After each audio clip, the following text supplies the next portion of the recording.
Hola, buenos días. Bienvenidos a la sesión Las Masificación de los Pagos Digital. Good day. Welcome to the session on Masifying Digital Payments.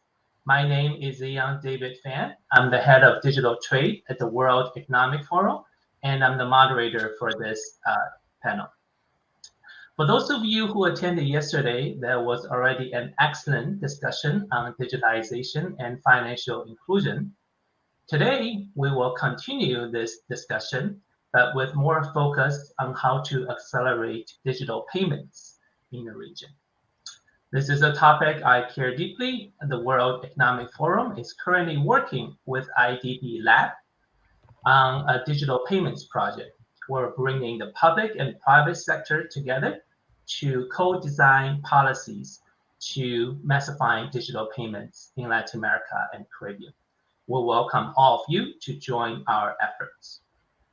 We have a very exciting panel today with distinguished panelists. But before I introduce the panelists, I'd like to quickly set the scene with three trends. One, the fintech sector played a critical role in supporting economic resilience and recovery during COVID.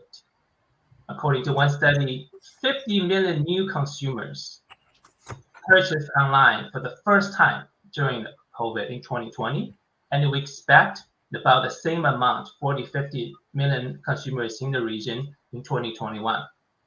And guess what? A large percentage of those new consumers used digital payments for their e-commerce purchase, from bank transfer to cards to wallets.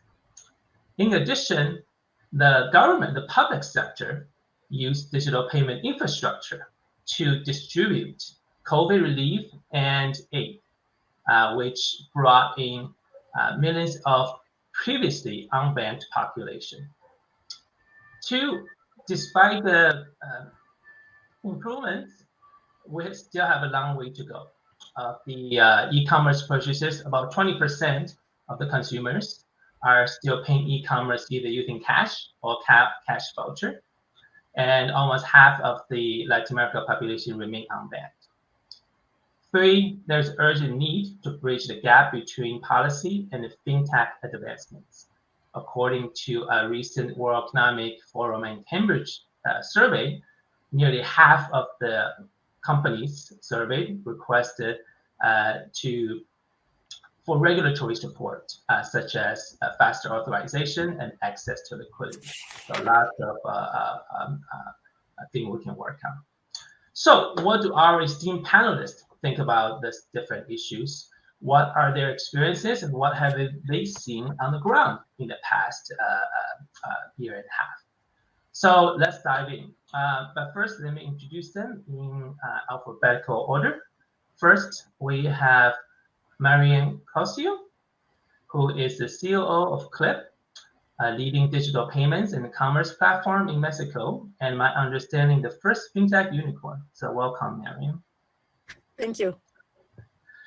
We have Professor Garatt, who is a chair in economics at the University of California, Santa Barbara, and also a technical advisor to the Bank of International Settlements, and he's in Europe right now. Welcome, Professor. Thank you.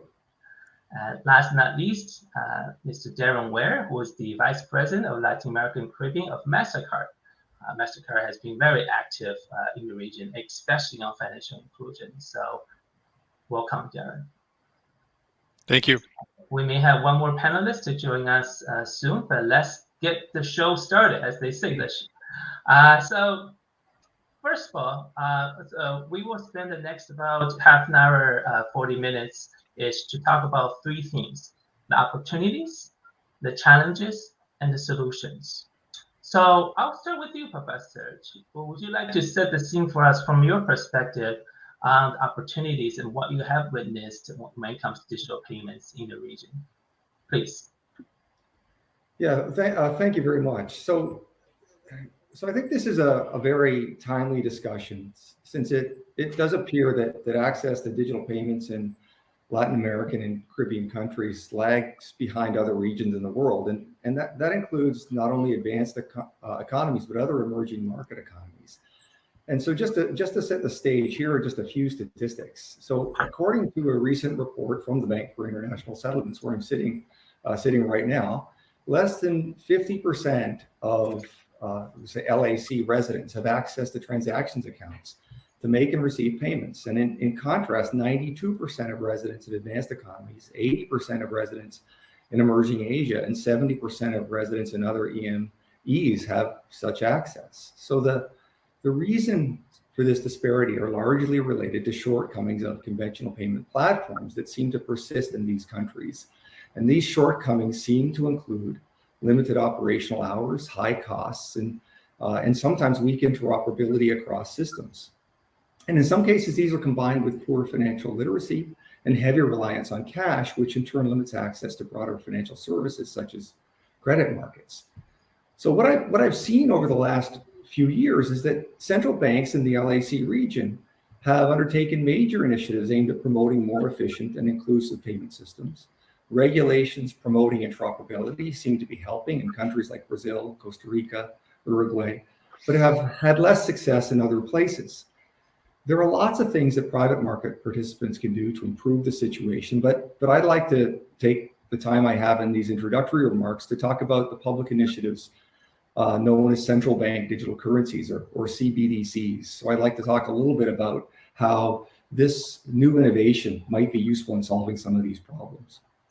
So according to the third BIS survey on CBDCs, 86% of central banks are actively engaged in some form of CBDC work. And financial inclusion and enhancing payments are the key motivations.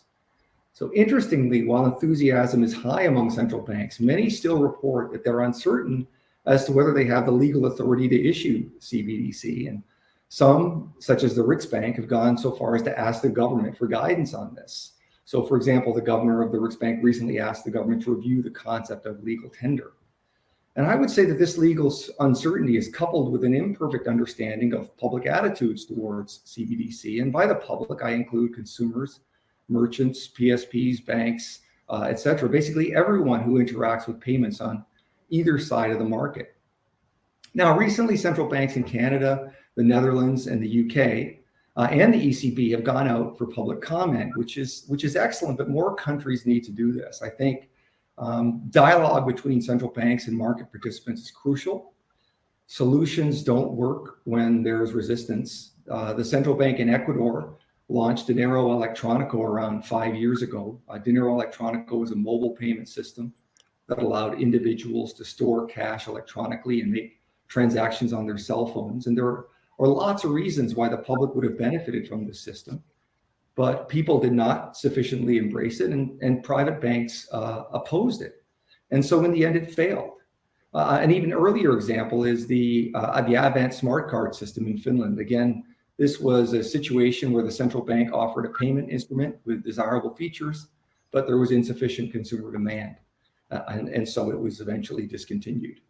So ultimately, the success of any solution requires buy-in by all the participants, and this has to happen fairly quickly.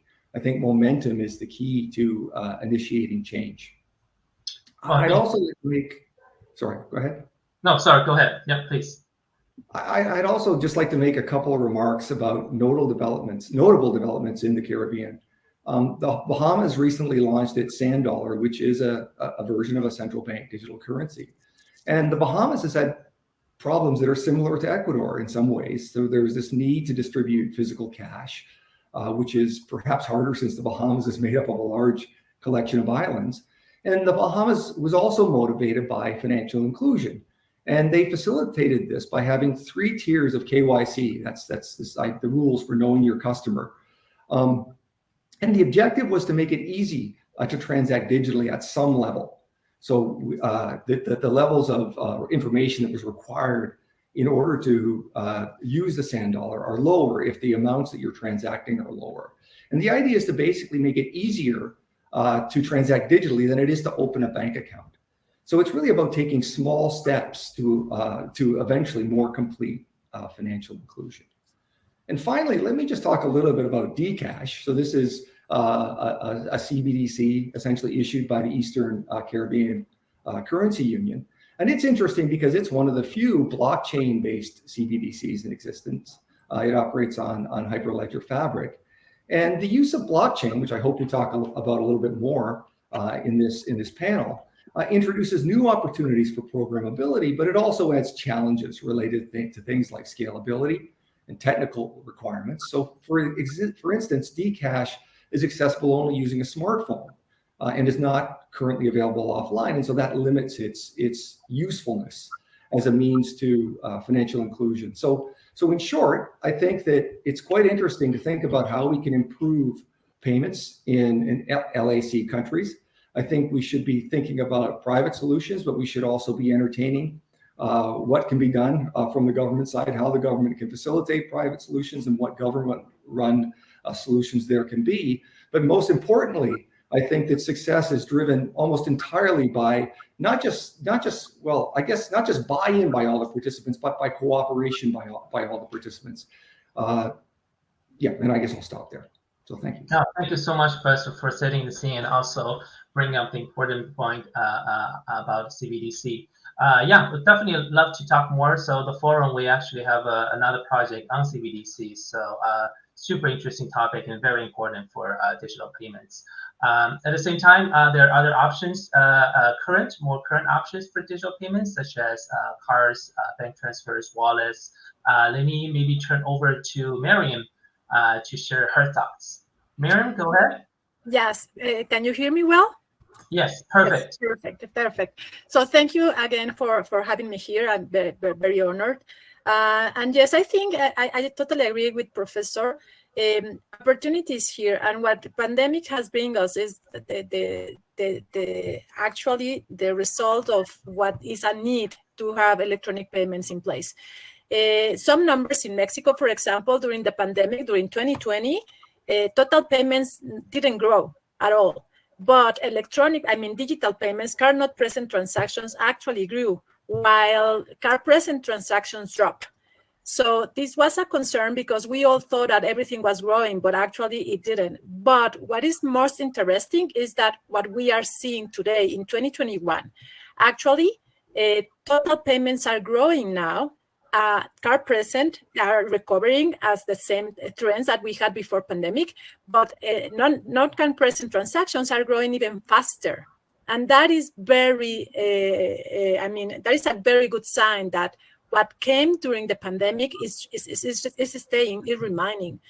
And I think the challenge here, additionally to what the professor has said, is the merchant adoption, right? Card holders need to have a card or a solution to be able to pay. And there are a lot of challenges around know your customer and technology and access, but as well, that is the challenge for the merchants. So small merchants need to have solutions that are appealing to them, that actually are solving a problem, and that they see a benefit on having them available, and of course, given to their customers. So I think challenge is in both sides, and there is no way that challenge is faced alone. I totally agree that not only cooperation is needed, but participation is needed. And you can see with what has happened in PIX in Brazil. This is a solution provided by the government, but with full participation of all the different players. Incentives have been put in place so that everybody is willing to be on board. And it's not only a solution that has been put in place, but actually you have to be, you can use it to pay to the government. And who is one of the biggest merchants in any market? The government, right? So no brainer, if they enable these type of solutions to be able to pay taxes or services or whatever, that will be a good reason for the population to start moving digitally. That is a very good incentive. And if once you are there, the rest of the other type of payments and the other type of merchants would be onboarded as well. So I think it's a mix of technology, of course, benefits, participation of anyone, and of course, regulation. If regulation is not clear, if people is afraid of doing something and being punished, or maybe their business is going to be closed because it's not clear if that what they are doing is correct or not, then things may get worse. But if there is clarity about the regulation around what you are doing, And of course, for that, a lot of education. What I have seen in Mexico is that a lot of regulators, they have the will, but they don't have the knowledge. So I think organizations like yours could be very useful to educate the government, precisely to tell them what is happening in other markets, what it could be done, what is better not to do, and how can you facilitate the entrance of new technologies without being afraid of, I don't know, money laundering or bad practices. So I think there has to be a balance between allowing new technology and, of course, allowing new players that may have not a lot of resources as banks, but then have good solutions that could be good for the market, right? So I think there has to be a balance between what type of regulation you put in place in order to allow innovation and the entrance of new participants that will be targeting new segments that are needed. Thank you so much, Mary. So many good points, and then we'll go back to you. But to your last point, regulation, absolutely. There is a term that we've been advocating. It's called Agile Governance, which means that in this day and age, when the technologies move fast and typically ahead of policy and regulations, policymakers really need to be innovative and flexible when coming out with the policies for certain sectors, definitely for the fintech sector. So thank you. We'll go back to you soon. Now we'll go over to Darren. Mastercard has been in this game for a while now, and love to hear your thoughts, especially any trends you observed in the past, year and a half since the pandemic, and what are you expecting going forward? Please, Darren. Okay, great. Thank you, and thanks for the invitation. Very happy to be here. In terms of trends, I think there's a couple. If we look back, all of the news about how many people were included during the pandemic, we still have over 200 million people excluded, right? They're in Latin America and the Caribbean. So we had enormous advances, but there's still is work to do. I lead government engagement for Mastercard for Latin America, and both the professor and Myriam referred to kind of, we need to be engaging with governments, we need to be listening, we need to be in that space exactly where we can understand from the governments who know the what they want to do, but they don't always know exactly the how, right? They want to get money from A to B, to get it to the citizens or to get it to the businesses as support for economic recovery or COVID assistance. For example, our partners provide that many of us work on is constantly evolving, whether it's with traditional financial institutions, whether it's with fintechs, a prepaid card or a digital solution. All of those things are what we do and what we help the governments to understand what they can do. I want to go back to also there are two areas where we interact. One is the citizens, the other one is the businesses. So the citizens, we know 200 million people still excluded from financial services in Latin America. Before the pandemic even, 80% of brick and mortar retail transactions were still in cash across LAC, right? So that number, of course, during the pandemic, that number 80% dropped tremendously. We saw, for example, a 200% increase in the number of businesses going online for the first time, right? We saw also, even in Brazil, not only going online, but the creation of new small and medium businesses. In Brazil, we saw a 35% increase in the number of new businesses created. But and those are enormous transitions and trends that are important for small and medium businesses. I want to highlight also a couple of the programs from the governments. We saw in Chile, for example, Caja Los Héroes, which manages half of the pensions for the country of Chile. They went to a dilution very, very quickly at the beginning of the pandemic, given that, of course, also as pensioners, they were not the most used to dealing with a digital solution to get their monthly pensions. So Caja Los Héroes digitized that monthly payment, drove adoption and usage via incentives. For example, get a discount on your light bill if you use that solution to pay your monthly bill. Also was very to be reminded yesterday that IDB Invest last year also is investing in Caja Los Héroes, loaning them money to drive financial education, especially in the silver economy, which is very important these days as well. In Colombia, we worked with Ingreso Solidario and Movi to drive a COVID assistance program. Ingreso Solidario exists broadly in Colombia, but this one was timely also. But what made it successful was having both the physical card and the digital wallet. So as people come into the system, they have to get comfortable using one, eventually both, as they adopt these financial services, many of them for the first time. So having both options increased adoption and continues to drive ongoing usage of those solutions. The third example is from Argentina. Banco Nación Argentina used the same platform to deliver multiple subsidies. Food subsidy like Tarjeta Alimentar, a tourism incentive, as well as even COVID assistance. So they were able to use the same platform, again, as the same one for each of the different programs that they wanted to have during the pandemic. All of these, again, great models, interesting models of how to incentivize not only adoption, but ongoing usage, because immediately banked, as was the case in some places in the pandemic, is not the same as continuing to be banked, right? Immediately banked can be one thing, but then if they cash out, then it's a going solution that the governments are truly looking for. So we have to continue to work on all sides. Incentives have to be aligned. We have to work with the merchants. We have to work with regulators and governments to make sure that this is moving in the right direction for an increased adoption of the right kinds of financial services that are being required and requested in the market.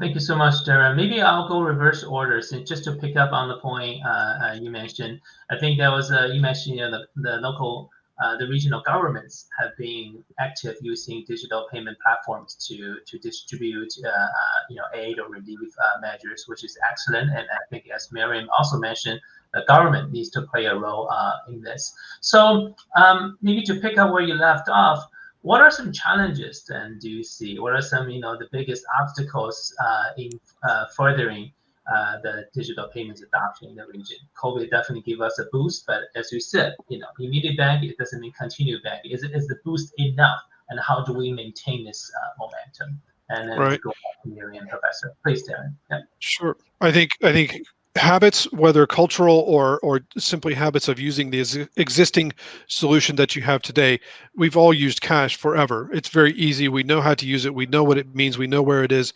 We know how to use it. We know it's going to be accepted where we go. Some kind of digital solution on your phone or a new card as a new card holder in the market, those habits will take time. That's why very often we see, it's very interesting how adopting a solution which also works in public transit can drive a daily habit for smaller payments that then turns into a daily habit in the neighborhood, which is where they're buying in the kiosks and their other parts of their day-to-day. Those habits and those cultural adoption of these kinds of solutions take time to transition. The other obstacles, of course, we have to also understand that the role of government is not only to deliver these kinds of subsidies often, but also to drive the regulation and its evolution in the countries, so that we are enabled generally with more solutions in the market. Regulation can restrict or enable more solutions to be present for digital onboarding, for example, or other things like that can really drive a quick adoption of a new solution. We understand countries have their regulatory concerns, whether AML or KYC or account creation, that we understand, and we're working with plenty of countries around the region to understand how we help to evolve those regulatory frameworks. We'll see evolution because they need to have new solutions in the market as well. That is to help get to that next section of the pyramid that is so often enabled by a new solution, which is enabled by, in fact, a new regulatory framework so often. Great, thank you so much. Myriam, any obstacles and any suggested solutions going forward? Yes, I think that, based on our experience, we haven't seen major obstacles to do it little by little, slowly. But if we are talking about massifying, that means going bigger, right? Going faster. Right. And to do that, I think there are different elements that we need to acknowledge. First, technology is already here. We couldn't have done this 20 years ago. So today we have already apps, we have cell phones all over the place, we have telecommunications, we have artificial intelligence. Technology is here. And second, I think the will is here from everybody. What we have seen is that private sector and of course regulators, public sectors, all are aligned about the will. They acknowledge that there is the need of improving financial inclusion. And I think what is missing is going to the action. Let me give you an example. You know, Mexico launched the fintech law in 2018. And of course, we got in the middle of pandemic, and that was a big problem for everybody. And the fintech law was well recognized worldwide, for Mexico being one of the first one issuing a law. And the objective was precisely improving financial inclusion, right? And recognizing that fintechs could help on that. Now, when you move to the actions, secondary laws were not aligned with the objective. And then execution of that was not aligned either. So now what we need to come back is to see, hey, the objective needs not to be lost. We need to follow the actions aligned to the objective. Otherwise, fear will drive the way. And if we come back to fear of previous way of doing things, it will be complex to move faster. So for me now, the big question is around action, because I think technology is here, will is here. Now, how can we put them together and continue executing as planned or as ambitioned, right? Yeah, absolutely. I think that's such an important point is action, and we'll go back to that. Thank you, Myriam. Professor? Yeah, so I mean, I agree with everything that Darren and Myriam said. I mean, so certainly, you know, there's an issue of overcoming past habits and getting people just to sort of understand what the new technologies are and what they offer. But the thing that I would add is, in economics, we use this term called network externalities, and this refers to the idea that things are more beneficial if others use them as well. And this is particularly relevant in many payment innovations, because it not only spans across user groups, within user groups, but across user groups. So when you want to get an innovation going, you need consumers to want to use it. If consumers want to use it, then merchants will adopt it, but merchants won't adopt it unless consumers want to use it, and so on. And so you get this sort of circle that you have to somehow complete. And that's a big challenge. And, you know, it's something that sometimes is difficult when not all of the participants realize the full gains. And this goes back to the point that I was trying to make earlier about not sort of getting people to sort of buy in, but be part of the overall solution from the beginning. And so, you know, the analogy I would use, if I can bring this back to central bank digital currencies, you know, around the world, central banks are contemplating issuing central bank digital currencies as a digital payment option. At the same time, in many cases, these same countries are revamping their conventional payment platforms with faster payment initiatives. So these two things can, in some ways, you know, they can be complementary, but they can also seem to be at odds with each other if sort of the path forward, how these things are going to be utilized, is not adequately communicated and adequately bought into by all the participants on both sides of the market. Great. Thank you so much, Professor. We have a couple more minutes. Maybe let me ask some questions. Of course, first of all, I'll turn to all of you. Any further thoughts on the challenges and solutions from anyone? Well, from my point of view, what I would say is that we have a unique opportunity, and I think efforts like this one and the way that we can participate together to educate, to push forward the different players to make it happen is something that we need to do. And it's a continuous effort, right? So sometimes we need to bring on people that may not be seeing what can be done. So I think it's a team effort that we need to continue doing, because not only the opportunity, I think we have the obligation, because there is a lot of people that is really not only underbanked or unbanked, but actually suffering for being disaggregated. And it is our obligation to bring them solutions and information, and of course, bringing into the economy that will give them a better life, right? So I think we have an obligation there as well. I would just add there also, I think holistic approach for the industry is vital, right? We have to work with the merchants with acceptance. As the professor says, there has to be acceptance of these solutions. For the governments, they have to also understand their complete role in the payments industry, right? Or in the overall economy. In Latin America, a third of the economy can easily go through the governments, whether it's the governments dispersing funds, collecting taxes, or controlling the transit market, for example. All of those can be modernizing in terms of the payments and the payment solutions there. Considering the government's role as their own payments, what they are making to for payroll, for procurement, for pensions, all of those things, the more they modernize and put digital waves into the economy, those are going to be adopted more quickly also by the citizens and the businesses. Mm-hmm. Great. Thank you. I have a couple more follow-up questions. I'd love to hear your thoughts. One question is that how do we bring more of the so-called legacy players, right? For example, the banks into the digital payment space. They're already being very active. Lots of cards issued by the banks. Bank transfer is also very a large percentage when it comes to e-commerce purchases in the region. But just looking at the entire eco space, how do we bring everyone in this and provide incentives for everyone to accelerate digital payments? Anyone want to take that one? Darren, I saw you nodding your head. So incentives, obviously, the citizens are incentivized when they need to receive the subsidies.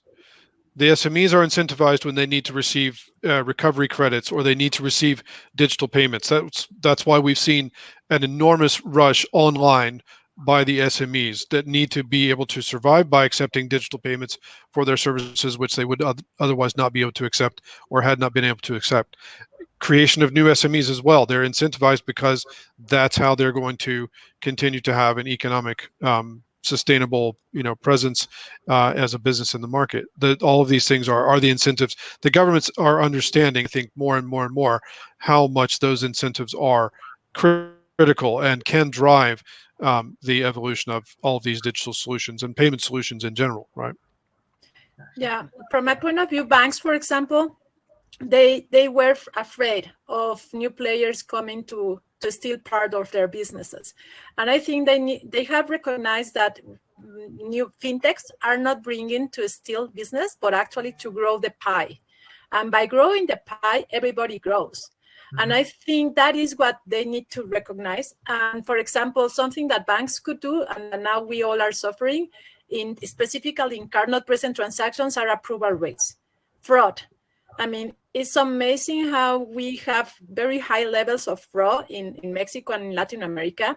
And if we were able to enable technology that help us reduce fraud, it will be useful for everybody. But we need every player to play the same game. So if we need to enable 3DS 2.0 or double authentication factors or whatever needed, that is what we need to do, right? So I think, and here, the big players are the banks. Those are the ones driving the result. It will be ideal if we could move together towards that, for example. Yeah, absolutely. When it comes to fraud and policy regulations come into play, allow data to flow across borders also, right, is an important part. Some of the new regional agreements can help with that too. Professor, any thoughts on that? Yeah, I mean, I think that the main thing that incentivizes private banks is competition. And if we look, even if we look at developed economies, one of the things that was the most difficult and the most cumbersome up until just recently was person-to-person payments. The ability to pay another person electronically. Checks was how we used to do it. That was very cumbersome. And the ability to just transfer balances from one commercial bank to another commercial bank was very hard to do or very costly. And it was only with the innovations of new private payment providers in the US, things like Venmo, the banks responded by producing better networks that facilitated this type of commercial bank money transfer. So I think competition is the best way. And so I think a lot of the innovations that are going on in the fintech space are really healthy for what's going on in the overall financial system. Gotcha. Thanks so much, Professor. And maybe another quick follow-up question, then we can move to wrapping up the session. Is that, we talk about financial inclusion, right? Using digital payments, etc. At the same time, there's a risk, closing digital divide is so important. But at the same time, digital payments also rely on the digital infrastructure, right? Connectivity and etc. Because otherwise, there might be a risk of financial exclusion, right? You only brought people in who are plugged into the current digital system. For example, I know Mastercard has been a major driver of financial inclusion, working with the Forum on Edison project, etc. So any thoughts on how are the other components of this digital world, the digital infrastructure, impact digital payments? Open to the panel. For us, for sure. I mean, that's part of the transition of Mastercard itself, right? It's as a history of a credit card company, but today we're a technology company in the payments industry, very concerned with and understanding all of the different layers of technology, from what you have in your hand or on your watch to all of the underlying digital infrastructure that is required to enable all of the services, whether as we move to open banking, as all of the fintechs explode across the region, they need other parts of the ecosystem to support processing, security, all of these other pieces of what happens in the transaction, right? And where the transaction happened. There's many other pieces to it, very clearly part of Mastercard's evolution today. Great. What I would say as well is that one of the major obstacles as well was access, right? But now there is more people with a smartphone than people with a card, right? Or a wallet. So that piece is solved. I mean, of course, there are still some places where maybe there is no cell phone coverage, but mainly most of the countries and most of the towns and major towns are already covered. So at least the most important piece is already covered. And as I said, technology is already here. We have smartphones, we have apps, we have connectivity. And as Darren said, the second part is all the main infrastructure to continue evolving so that additional services can be offered with a more secure way and with more solutions and products. But I think everything is set in terms of technology and connectivity to move forward. Yeah. So I would agree with that, but it's not the case that everybody has a smartphone, and so I do think it's important that these solutions, to the extent possible, use in some sense the minimal entry technology. So, for example, I referred earlier to Dinero Electronico. When Dinero Electronico was launched, which was a mobile money payment app that was provided by the central bank for the public. It used USSD technology, so it could be money could be sent and received using a standard cell phone. You didn't need to have a smartphone, which was very important because the number of people in Ecuador that had a smartphone was relatively small. So I agree that of course internet connectivity and access to smartphones is increasing around the world. I do think it's very important. Because I'll go back to the point I made in my opening remarks. Financial inclusion, to me, it's about baby steps. It's about get people to make a digital payment of some kind.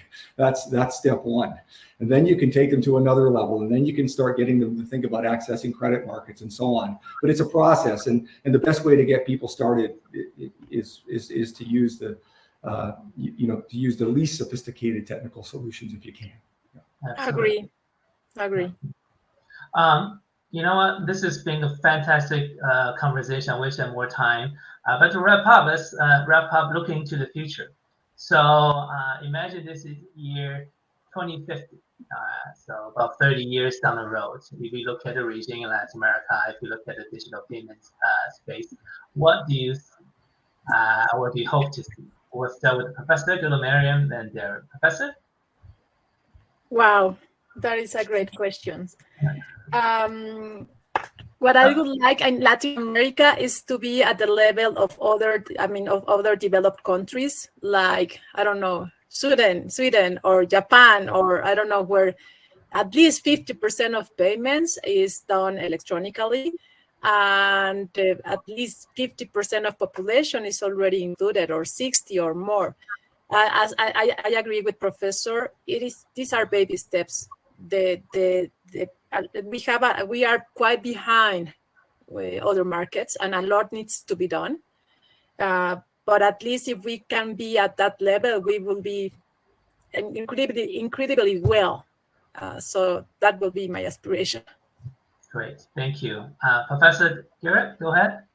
Yeah, I mean, same. I'd like to be optimistic, and I'd like to see LAC countries get ahead of all these other regions. And one I don't know if I'd call it an advantage, but in places where the digital infrastructure is not as fully developed, that can sometimes be a benefit because there's less inertia on legacy systems, and new systems can come in and provide better solutions. Potential for using things like blockchain technologies and programmable money. These things are all on the table. So yeah, I'd like to be optimistic and think that the LAC countries will be ahead of other regions. Fantastic. Thank you. Darren? Yeah, I would love to see this digital payments revolution and the fintech explosion serve as an example for what Latin America can do when it wants to. The job creation, the modernization of all of this, the inclusion that has been driven from all of this last 18 months is enormous and highly impactful in so many ways: employment, inclusion, and economic opportunity. It can be an example for artificial intelligence, for blockchain, for other areas where we can see the same kind of development and impact. Absolutely. Well, thank all of you for very inspiring end notes and for this amazing discussion. Talk about the importance of policy. We talk about the need for action. We talk about how important competition is. And, this IDB Forum's theme is innovation and inclusion. I think we have covered both themes, and the digital payments is definitely a space where it has played a role during COVID, and it will continue to play a role. And we need more public and private cooperation, but also private and private cooperation. As I mentioned earlier, the Forum and IDB Lab, we're working on this project together to accelerate digital payments in Latin America region, and we'll welcome everyone's participation. But last, thank all of you, Darren, Professor Garatt, and Myriam, for your amazing insights. Folks, feel free to connect with the panelists on LinkedIn or other social media platforms. Thank you, and we're reuniting 2050 and discuss this topic again. So let's see. Thank you very much. All right. Gracias, Bye-bye. Bye-bye.